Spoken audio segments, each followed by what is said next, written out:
A brief anecdote to be shared with you in order to understand the Torah's Kohanim cited by Rashi in this coming week's Seder of Emor. In 1939, the yeshiva of Rav Moshe Schneider was shut down in Frankfurt, Germany by the Gestapo.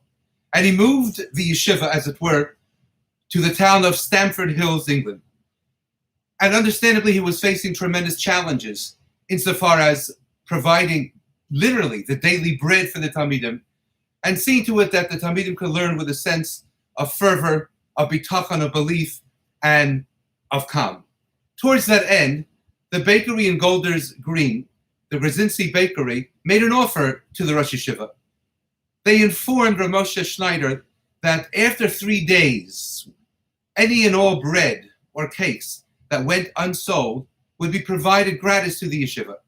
So the Rosh Yeshiva, Rav Moshe Schneider, explained in the Beis Medrash that he was going to set up a rotation of boys to get up quite early in the morning, make the trip from Stamford Hills to Golders Green, take the sacks of bread, bring it back to the yeshiva so that the boys would have what to eat. Understandably, no boys really wanted to get up that early. No one certainly wanted to go by bus, to have to schlep the bags back to the Beis Medrash and then first stock it within the kitchen area itself so that the boys could eat. So the rotation was put into place. And at times, there were boys who got up later in the morning and said they couldn't do it. But there was one particular boy, a young boy by the name of Moshe, who not only never welched whenever his turn came up, but indeed he was all too eager and happily eager to embrace the opportunity to take the place of another if another bacher couldn't do it. The second problem that Rav Moshe Schneider faced was that he wanted the boys to begin davening on time, but so many boys got up late in the morning. So he decided to be koveya, to set a seder in the morning that the boys would have to attend, and that way they would already be in the Beis Medrash learning and then spill forth from the learning into a proper davening. However, how would he possibly get them up in the morning? So he appointed another young boy who volunteered effectively for that job, and he too, his name was Moshe. And he got up 5 a.m. every single morning and went around shteyof, knocking on the doors of the young bachrim in order that they should make their way to the Beis Medrash early in the morning to learn and then be able to engage in a proper davening. Later on, after some time in a Musar Shmuz, the Rosh Yeshiva Rav Moshe Schneider said, the first Moshe, Moshe Reichman, also known as Paul Reichman. Why? Because of his efforts on behalf of providing bread in making those trips to bring back the bread from the bakery on behalf of the Bachrim and the Yeshiva, one day the entire world would hear of the wealth of this Moshe Reichman. And the second Moshe, Moshe Sternbach, because he was willing to get up in the morning, to be mezaka the olam, to see that all the Bachrim would get up and learn early every single morning, making their way to the Beis Medrash, to daven thereafter properly. Why, the entire world one day will indeed hear of Rav Moshe Sternbach.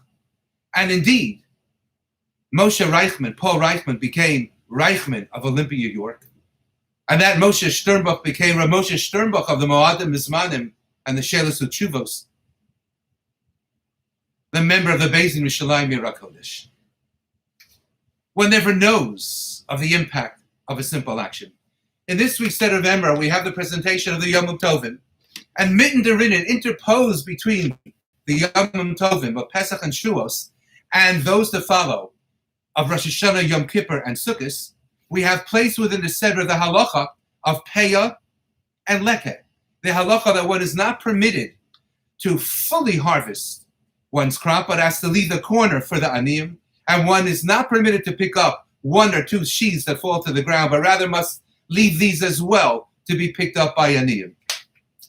And the Torah's Kohanim, cited by Rashi, explains, why is this interposed here between the Yom Tovim of Pesach and Shavuos on one hand, and the Yom Tovim of Rosh Hashanah, Yom Kippur, and Sukkot?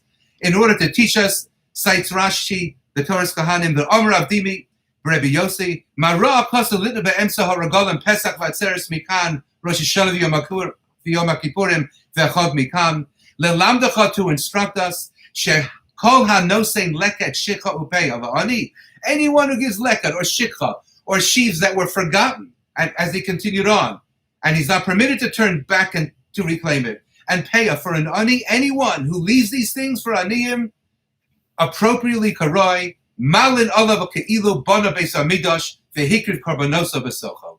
He is tantamount, as it were, to have constructed the Beis Hamikdash and offered karbanos within that Beis Hamikdash. Comes Rav Schwab Zecher Tzaddik Levracha, and he asks, what in the world is this Torah's Kohanim telling us? What does it mean?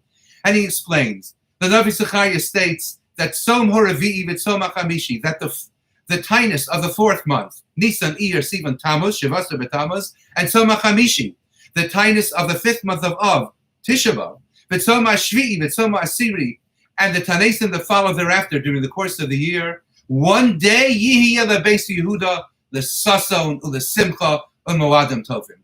Well, instead of being days of moroseness, instead of being days of tefillah with a sense of terrible distance from HaKadosh Baruch Hu, these will be days of sason and simcha. These will be days of rejoicing and feeling ourselves so close to Hashem Yisbarach because He has returned us to His proximity, and because He has once again shown us that we indeed are the Am HaNivchar. And explains Rav Schwab Zecher Tzaddik Levracha. He says, what day is to be found in that fifth month? Tisha B'Av. And if indeed both Batei Mikdash were destroyed on Tisha B'Av, on the 9th of Av, then the Navi Zechariah is informing us prophetically that there will come a time when the Ben Mashiach, when the Ben David will come, the Scion of the house of David will come, and he will be recognized as Mashiach. And indeed we will destroy Amalek, and he will rebuild the Beis Hamikdash in which sacrifices may be brought.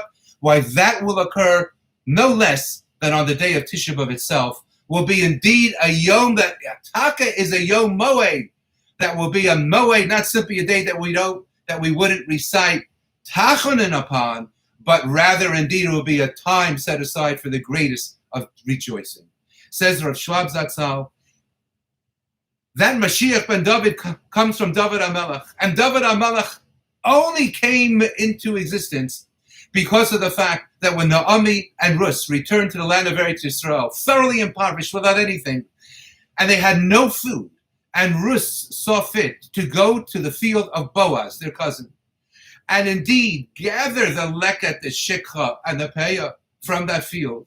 And Boaz was kind enough not simply not to disturb her, but to instruct all of those who worked for him that they should permit her to garnish that which was to be found in the field. And as a result of which they were married, and they had indeed that which produced David HaMelech. Why is it not so that because of that leket that was gathered by Rus in the field of Boaz, that there issued forth David HaMelech, from whom ultimately there will issue forth Mashiach Tzidkenu, who in fact will rebuild the Beis HaMikdash, God willing, on the 9th of Av, turning that day into a day of unbridled rejoicing. If that is the case, then indeed, that simple act of Boaz, permitting Rus to gather that which was found in the field, resulted in a Davidic dynasty.